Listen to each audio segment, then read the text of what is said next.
दोस्तों, आज हम आपको एक प्राचीन कहानी का श्रवण करा रहे हैं।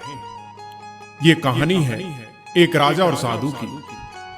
दोस्तों, आज की यह प्यारी सी कहानी आपको ढेर सारी प्रेरणा देकर के जाएगी। इसलिए आप सभी से अनुरोध है कि वीडियो के अंत तक बने रहें। दोस्तों, एक नगर में एक सेठ रहा करता था। उस सेठ के घर किसी चीज की कोई कमी नहीं थी। सेठ की पत्नी बड़ी रूपवान थी। पूरे नगर में कोई भी स्त्री सेठ की पत्नी से सुंदर नहीं थी। शादी को काफी दिन बीत गए, मगर उस सेठ के घर कोई संतान नहीं हुई। सेठ यह सोचकर बड़ा दुखी रहता। फिर शादी के 10 वर्ष बाद एक तपस्वी के आशीर्वाद से उस सेठ के घर एक सुंदर पुत्र का जन्म हुआ। धीरे धीरे कुछ समय बीता।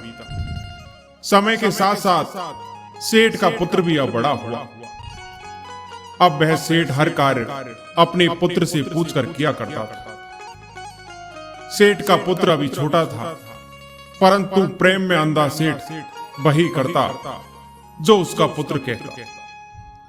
उस सेठ का पुत्र अगर कोई गलत कार्य करने के लिए भी कहता तो सेठ उसे भी कर दिया करता था। वह सेठ यह नहीं देखता था कि मेरा पुत्र अभी छोटा है और उसे अपनी अभी इतनी समझ नहीं है कि वह बड़े निर्णय ले सके, परंतु पुत्र मोह में वह अंधा सेठ अपने पुत्र की हर बात को सिर आंखों पर रखता। उस सेठ का पुत्र जो भी अपने पिता से मांगता, सेठ उसे लाकर के दे दिया करता था। दोस्तों, सेठ के घर के बाहर एक वृक्ष पर कई सालों से एक तोता रहता था।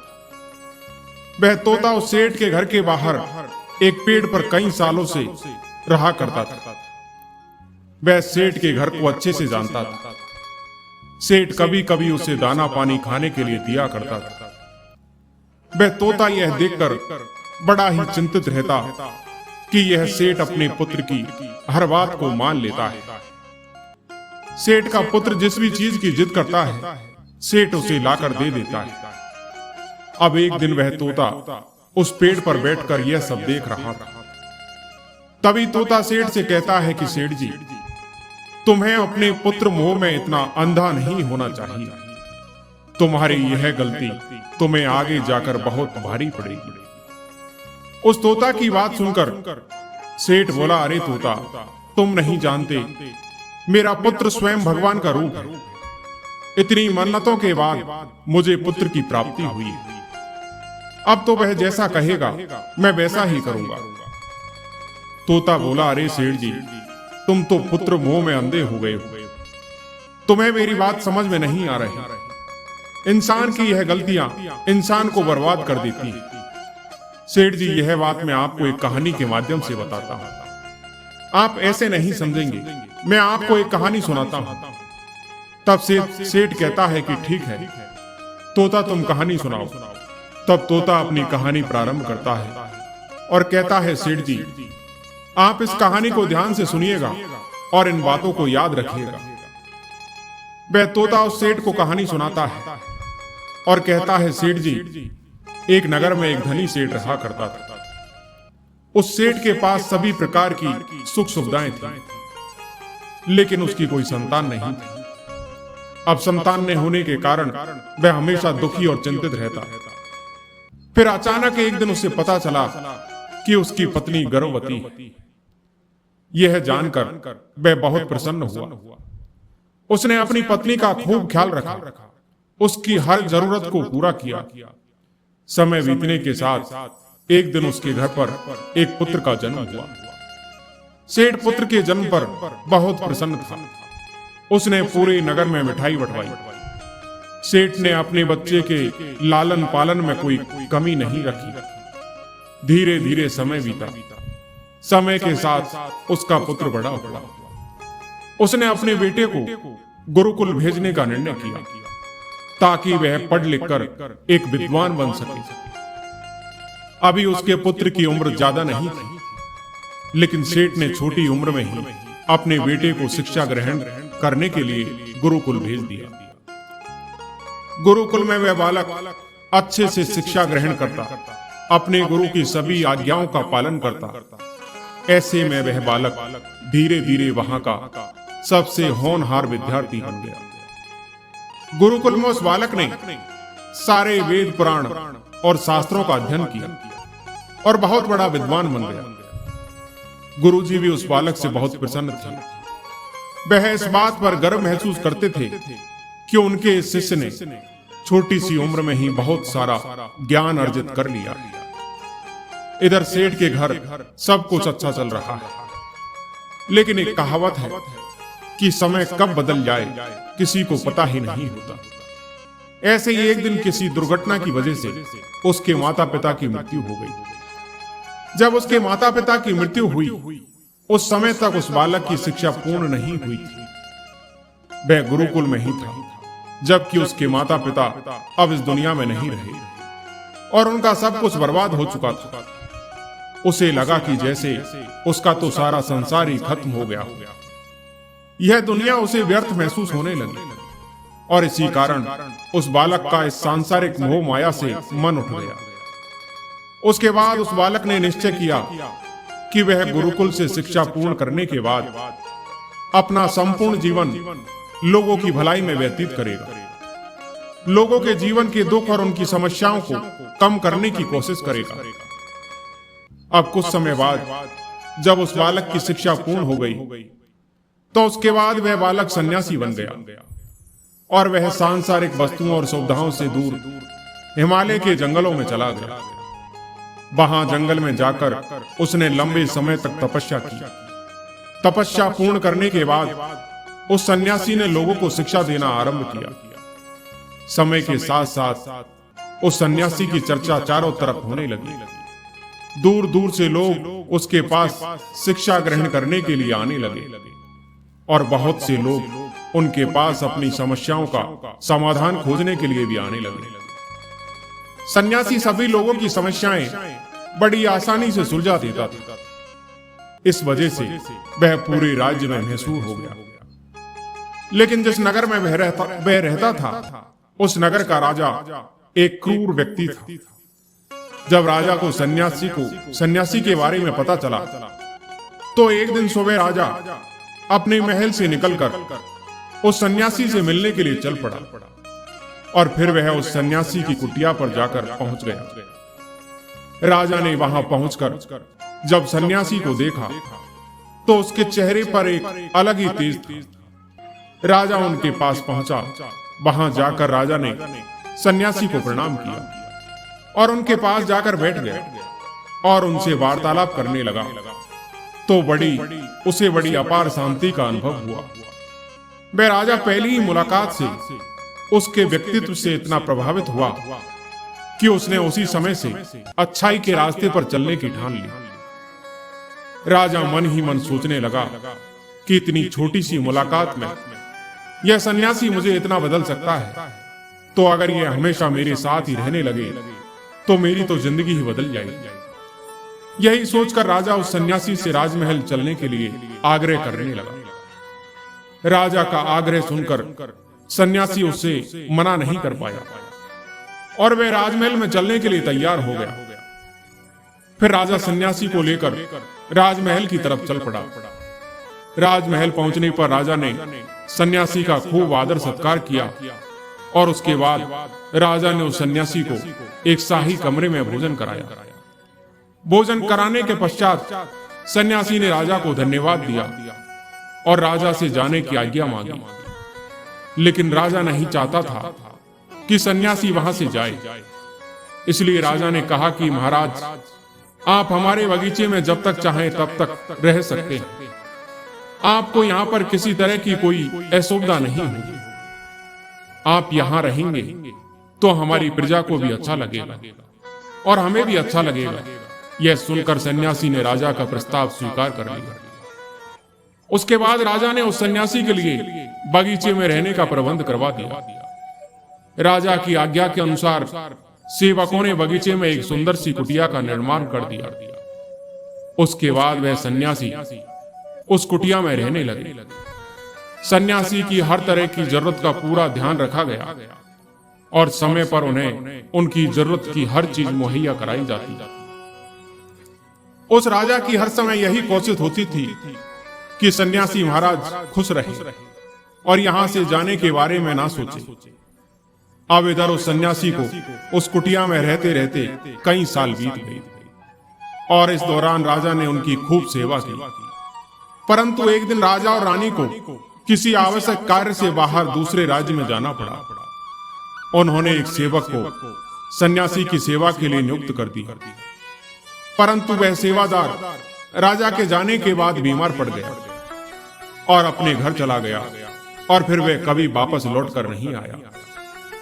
सन्यासी इस बात से बहुत क्रोधित हुए। जब राजा अपने राज्य को वापस लौटे तो वह सन्यासी राज दरबार में पहुंचा और क्रोध में आकर राजा को खूब सुनाया और राजा से कहने लगे, राजन, अगर कोई जिम्मेदारी तुम पूरी नहीं कर सकते तो जिम्मेदारी उठाते ही क्यों हो? तब राजा ने सन्यासी से क्षमा मांगते हुए कहा कि हे भगवान, यदि कोई मुझसे भूल हो गई हो तो मैं उसके लिए आपसे क्षमा मांगता हूं। मुझे आप क्षमा कर दीजिए और आप अपना क्रोध शांत कीजिए और मुझे बताइए कि आखिर हुआ क्या है। यह सुनकर उस सन्यासी ने कहा कि तुम्हारे जाने के बाद मुझे वहां पर किसी ने भी भोजन नहीं दिया और मैं बहुत दिनों तक भूखा ही रहा। मुझे यहां पर आकर किसी ने पूछा तक नहीं कि मैं किस हाल में हूं। यह सुनकर राजा ने सन्यासी से फिर से क्षमा मांगी और कहा कि महाराज, आज के बाद ऐसी गलती नहीं होगी। फिर कुछ समय बाद मामला शांत हो गया। उसके बाद राजा ने उस सन्यासी को कोई भी शिकायत का मौका नहीं दिया। उसकी खूब सेवा की। कुछ दिनों के बाद राजा को फिर से किसी आवश्यक कार्य से अपने राज्य से बाहर जाना पड़ा, लेकिन राजा नहीं चाहता था कि इस बार उसके पीछे से सन्यासी की देखभाल में कोई कमी रहे। इसलिए राजा ने राज्य से बाहर जाने से पहले अपनी रानी को कहा कि जब तक मैं राज्य में वापस नहीं आऊं तब तक आप स्वयं सन्यासी की देखभाल करोगे। यह सुनकर रानी ने कहा कि जी महाराज, आप निश्चिंत होकर जाइए, मैं सन्यासी महाराज की अच्छे से देखभाल करूंगी। उसके बाद रानी हर रोज भोजन बनाकर सन्यासी महाराज को भेज दिया करती। लेकिन एक दिन रानी नहाने के लिए चली गई और सन्यासी महाराज को भोजन देना भूल गई। सन्यासी ने काफी देर तक भोजन का इंतजार किया, लेकिन जब भोजन नहीं आया तब सन्यासी सोच में पड़ गई कि आज खाना क्यों नहीं आया। उसके बाद सन्यासी ने सोचा कि वह खुद राजमहल में जाकर देखेगा कि आखिर अब तक खाना क्यों नहीं पहुंचा। यह सोचकर वह सन्यासी महल में पहुंच गए। जब वह महल के अंदर पहुंचे तब वहां उसकी नजर रानी पर पड़ी और रानी के सुंदर रूप को देखकर सन्यासी चकित हो गया। रानी की सुंदरता सन्यासी के मन पर घर कर गई और वह वहां से बिना कुछ कहे ही अपनी कुटिया में लौट आया। सन्यासी उस रानी के बारे में ही सोचता रहा और वह खाना पीना छोड़कर अपनी कुटिया में एक तरफ पड़ा रहा। उसने कई दिनों तक कुछ भी नहीं खाया, जिस कारण वह बहुत ज्यादा कमजोर हो गया। कुछ समय बाद राजा महल वापस लौटे तो जब राजा को सन्यासी की ऐसी हालत का पता चला तो वह सीधे सन्यासी के पास पहुंचे और बोले, हे भगवान, क्या बात है, आपको क्या हो गया? आप इतने कमजोर कैसे हो गए? मेरे इस राज्य में रहते हुए आखिर आपको किस बात की चिंता है और आप किस गहरी सोच में डूबे हुए हैं? हे भगवान, क्या आप मुझसे कोई भूल हो गई? राजा की बात सुनकर सन्यासी ने कहा, नहीं राजन, आपसे कोई भूल नहीं हुई। यह सुनकर राजा ने कहा, तो फिर आखिर क्या बात है? आप मुझे बताइए, मैं आपकी परेशानी जरूर दूर करूंगा। यह सुनकर सन्यासी ने राजा से कहा कि हे राजन, मैं आपकी रानी की अद्भुत सुंदरता को देखकर उनकी सुंदरता के फेर में पड़ गया और अब मैं रानी के बिना जिंदा भी नहीं रह सकता। सन्यासी की यह बात सुनकर राजा हैरान हो गया और कुछ देर सोचने के बाद राजा ने उस सन्यासी से कहा कि हे भगवान, अगर रानी के कारण आपकी ऐसी हालत हो गई है तो आपको मैं रानी दे दूंगा। राजा सुनकर सन्यासी बहुत प्रसन्न हुआ। इसके बाद राजा सन्यासी को लेकर महल पहुंचे। राजा रानी के पास महल में पहुंचे और राजा ने रानी से कहा कि आपको इस सन्यासी महाराज की मदद करनी चाहिए। यह बहुत कमजोर पड़ गए हैं और मैं नहीं चाहता कि किसी ज्ञानी पुरुष की हत्या का कलंक मेरे सिर पर लगे।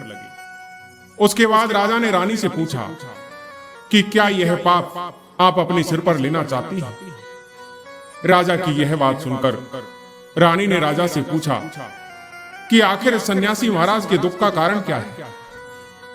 राजा ने रानी से कहा कि यह सन्यासी आपकी अद्भुत सुंदरता के दीवाने हो गए। राजा की बात सुनकर रानी ने कहा कि महाराज, आप चिंता मत करिए, अब आप सब कुछ मेरे ऊपर छोड़ दीजिए। मुझे पता है कि मुझे अब क्या करना है। ना तो आपके ऊपर हत्या का पाप लगेगा और ना ही मेरे पवित्र धर्म का नाश होगा। रानी की यह बात सुनकर राजा ने रानी को सन्यासी महाराज को सौंप दिया। उसके बाद सन्यासी रानी को लेकर खुशी खुशी अपनी कुटिया पर पहुंचे। जब रानी सन्यासी की कुटिया पर पहुंची तो रानी ने सन्यासी से कहा कि महाराज, हम इस झोंपड़ी में नहीं रह सकते, हमें रहने के लिए घर चाहिए। रानी की यह बात सुनकर सन्यासी राजा के पास गया और राजा से जाकर कहने लगा कि हे राजन, हमें रहने के लिए घर चाहिए। सन्यासी की बात सुनकर राजा ने उसके लिए घर का प्रबंध किया। इसके बाद सन्यासी रानी को लेकर उस घर में पहुंचा। जब रानी सन्यासी के साथ उस घर में पहुंची तो रानी ने सन्यासी से कहा कि महाराज, यह घर तो बहुत गंदा है और इसकी हालत बहुत खराब है, मैं इस घर में नहीं रह सकती। यह सुनकर सन्यासी फिर से राजा के पास गया और राजा के पास जाकर बोला कि राजन, आपने हमें जो घर दिया है उस घर की हालत बहुत खराब है। सन्यासी महाराज की बात सुनकर राजा ने उसे दोबारा दूसरा घर दे दिया। उसके बाद फिर रानी उस सन्यासी के साथ उस नए घर में रहने लगी। अब एक दिन रानी ने सन्यासी से कहा कि आपको पता है कि आप कौन हैं और आप अब क्या बन गए हैं? आप एक महान सन्यासी थे जिसके लिए राजा स्वयं सारी जरूरत की वस्तुएं उपलब्ध कराते थे, जिसके पास लोग दूर दूर से ज्ञान ग्रहण करने के लिए आते थे, जो लोगों को सत्य की राह दिखाया करते थे, जो लोगों की समस्याओं का समाधान करते थे, जिनको सभी लोग एक सच्चा गुरु मानते थे, जिनकी सब लोग भगवान की तरह पूजा किया करते थे। आज आप वासना के गुलाम हो गए। यह भी कहा जा सकता है कि आज आप वासना के कारण मेरे गुलाम हो गए। रानी की इन बातों को सुनकर उस सन्यासी को एक झटका लगा और उसे महसूस हुआ कि वह तो एक सन्यासी है जिसने प्रण लिया था कि वह अपना संपूर्ण जीवन लोगों की भलाई में व्यतीत करेगा और लोगों के जीवन के दुख और उनकी समस्याओं को कम करने की कोशिश करेगा। वह तो ये सारी सुख सुविधाओं को छोड़कर शांति की तलाश में जंगलों में चला गया था, परंतु आज वह क्या कर रहा है और कितना बदल चुका है। जब सन्यासी को सद्बुदाई और सच्चाई का एहसास हुआ तो वह पश्चाताप करते हुए जोर जोर से रोने लगा और चिल्लाने लगा।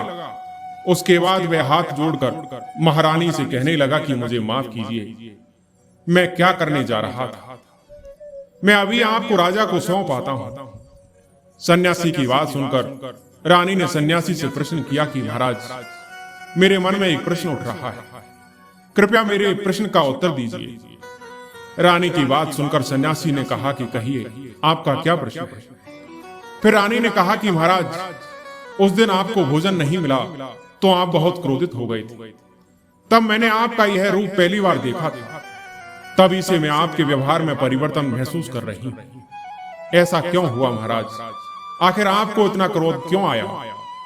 रानी की बात सुनकर सन्यासी ने रानी को समझाया कि जब मैं जंगल में था तो मुझे अपने लिए भोजन का प्रबंध खुद ही करना पड़ता था और मुझे समय पर भोजन भी नहीं मिलता था। लेकिन जब मैं महल में आया तो महल में आने के बाद मुझे सारी सुख सुविधा मिली और फिर धीरे धीरे मैं इन सुविधाओं का आदी हो गया। मैं सुख सुविधाओं के मोहजाल में फंस गया, मुझे इसके प्रति लगाव उत्पन्न हो गया और फिर मुझे इसको अपनाने का लालच उत्पन्न हुआ। और एक समय आया जब मुझे लगा कि यह सब पाना तो मेरा अधिकार है। जब उस दिन मुझे भोजन नहीं मिला तो मेरे अंदर क्रोध उत्पन्न हुआ, जिसे मैं रोक नहीं पाया। फिर सन्यासी ने कहा कि महारानी, सच तो यह है कि अगर इच्छा पूरी ना हो तो क्रोध उत्पन्न होता है, और अगर इच्छा पूरी हो जाए तो लालच बढ़ जाता है। सन्यासी ने रानी से कहा कि महारानी, यहां पर रहते हुए मेरी सभी इच्छाएं पूरी होती रही, और यह इच्छा की पूर्ति ही मुझे वासना के द्वार तक लेकर आई, और मैं आपके प्रति आकर्षित हो गया। इसके बाद वह सन्यासी रानी को लेकर राजा के पास गया और राजा से क्षमा मांगते हुए बोला कि राजन, मुझे क्षमा कर दीजिए, मुझे अपनी गलती का एहसास हो गया है। यह लो आपकी रानी, मुझे यह सब नहीं चाहिए। मैं अपनी इच्छा के वशीभूत होकर गलत कार्य करने जा रहा था और अपने जीवन को बर्बाद कर रहा था, लेकिन अब मुझे अपनी गलती का एहसास हो गया है और सब कुछ समझ आ गया है। उस सन्यासी की बात सुनकर राजा कहने लगे, भगवान, आपके विचार कैसे बदल गए? उसके बाद वह सन्यासी कहने लगे, राजन, दुनिया के हर एक व्यक्ति के अंदर कुछ अवगुण होते हैं, लेकिन जो व्यक्ति इन पर नियंत्रण पा लेता है वह दुख और परेशानियों से बच जाता है।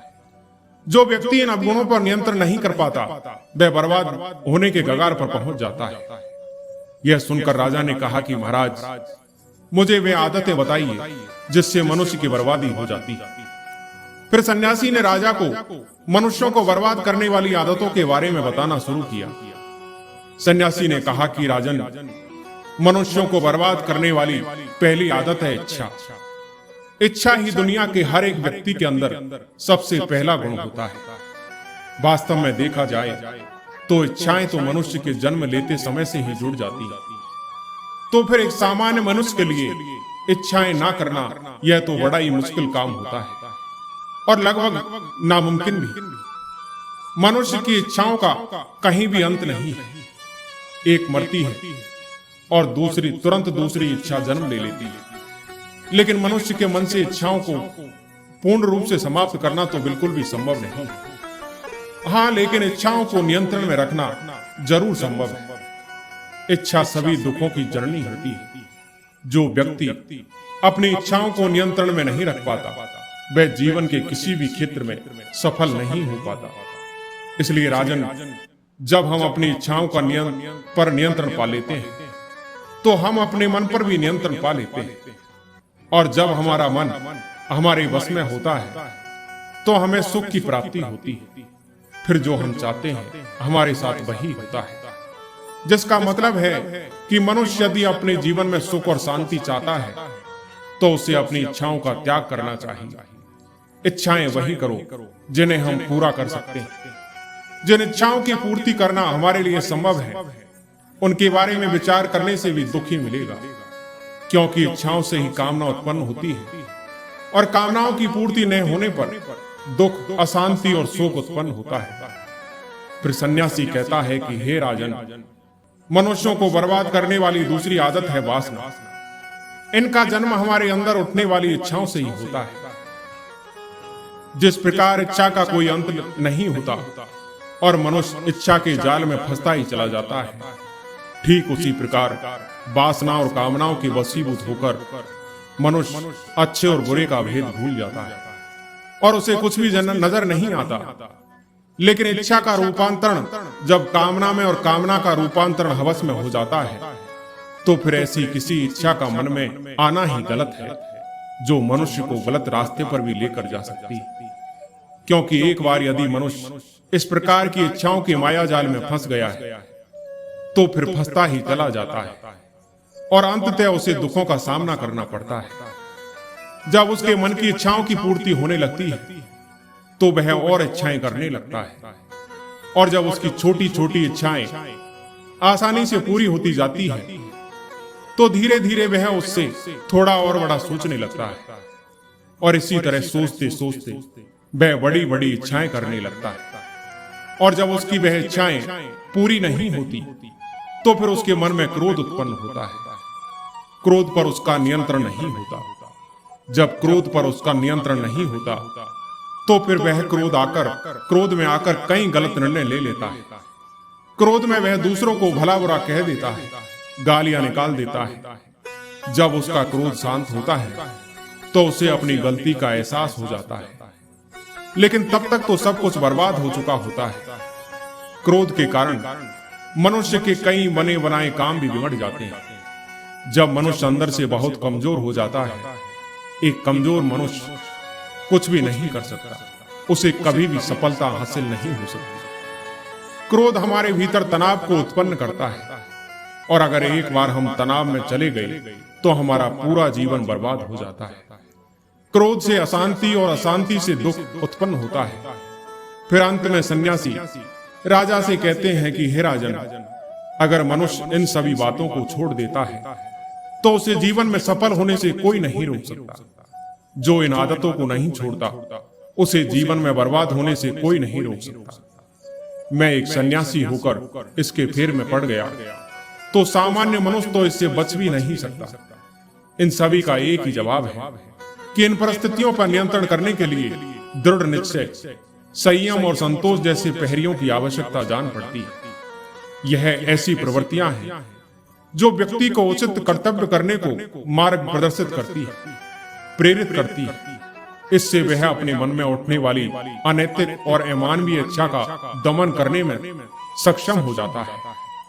आत्मनियंत्रण और आत्म संयम रखने से हम अपने आप पर ही सहमत हो जाते हैं और अपनी इच्छाओं और कामनाओं को भी काबू में रख सकते हैं। यदि हम उन बातों की इच्छा करें जो हमारे बस में हो तो हम उन्हें पूरा भी कर सकते हैं और हमें दुखी भी नहीं होना पड़ता। इसलिए हे राजन, मनुष्यों को इन आदतों से हमेशा बचना चाहिए। दोस्तों, आज की कहानी यहीं समाप्त होती है। मैं उम्मीद करता हूं कि यह कहानी आपको जरूर पसंद आई होगी। कहानी पसंद आई हो तो हमारे वीडियो को लाइक और सब्सक्राइब करें। धन्यवाद।